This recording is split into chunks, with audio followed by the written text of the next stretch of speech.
ಮಾವಿನ ಸೀಸನ್ ಶುರುವಾಗಿದೆ. ಮಾರುಕಟ್ಟೆಯಲ್ಲೂ ಡಿಮಾಂಡ್ ಹೆಚ್ಚಾಗಿದೆ. ಆದರೆ ಈ ಬಾರಿ ಲಾಭದ ನಿರೀಕ್ಷೆಯಲ್ಲಿದ್ದ ಬೆಳೆಗಾರ ಮಾತ್ರ ಕಂಗಾಲಾಗಿದ್ದಾನೆ.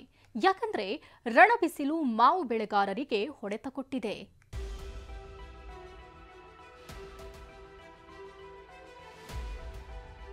ರಣಬಿಸಿಲಿಗೆ ಮಾವಿನ ಇಳುವರಿ ಕುಸಿತ. ಲಾಭದ ನಿರೀಕ್ಷೆಯಲ್ಲಿದ್ದ ಬೆಳೆಗಾರರು ಕಂಗಾಲು.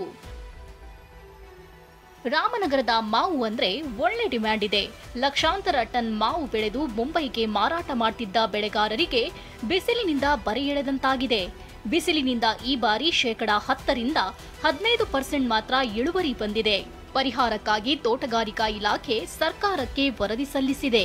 ಈ ವರ್ಷ ನಮಗೆ ಹವಾಮಾನ ವೈಪರೀತ್ಯ ಮತ್ತು ಎಕ್ಸಸ್ ಹೀಟ್ ಆಗಿರೋದ್ರಿಂದ ನಮಗೆ ಫೆಬ್ರವರಿ, ಮಾರ್ಚ್, ಏಪ್ರಿಲ್ ತಿಂಗಳಲ್ಲಿ ಕಂಟಿನ್ಯೂಸ್ ಆಗಿ ಎಕ್ಸಸ್ ಬಿಸಿಲು ಇದ್ದಿರೋದ್ರಿಂದ ಎಲ್ಲ ಹೂವೂ ಡ್ರಾಪ್ ಆಗಿದೆ ಮತ್ತು ಕಚ್ಚಿರ್ತಕ್ಕಂಥ ಕಾಯಿನೂ ಕೂಡ ಡ್ರಾಪ್ ಆಗಿದೆ.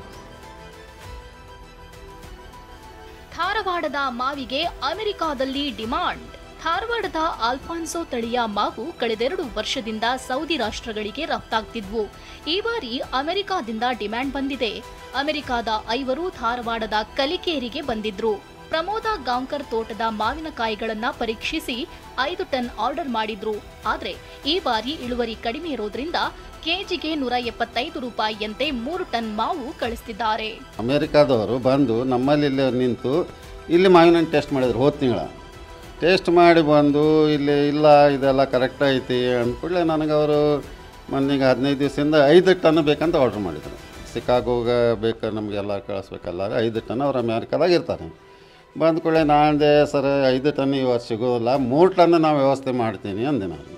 ಮಂಗಳೂರಿನ ಕದ್ರಿ ಉದ್ಯಾನದಲ್ಲಿ ತೋಟಗಾರಿಕಾ ಇಲಾಖೆ ಮಾವು ಮತ್ತು ಹಲಸು ಮೇಳ ಆಯೋಜಿಸಿದೆ. ಶ್ರೀನಿವಾಸ್ಪುರ, ಮುಳಬಾಗಿಲು, ರಾಮನಗರ ಕಡೆಗಳಿಂದ ಬಂದಿದ್ದ ಬೆಳೆಗಾರರು ಅಲ್ಫಾನ್ಸೋ, ಮಲ್ಲಿಕಾ, ತೋತಾಪುರಿ ಸೇರಿದಂತೆ 16 ತಳಿಯ ಮಾವು ಮಾರಿದ್ರು.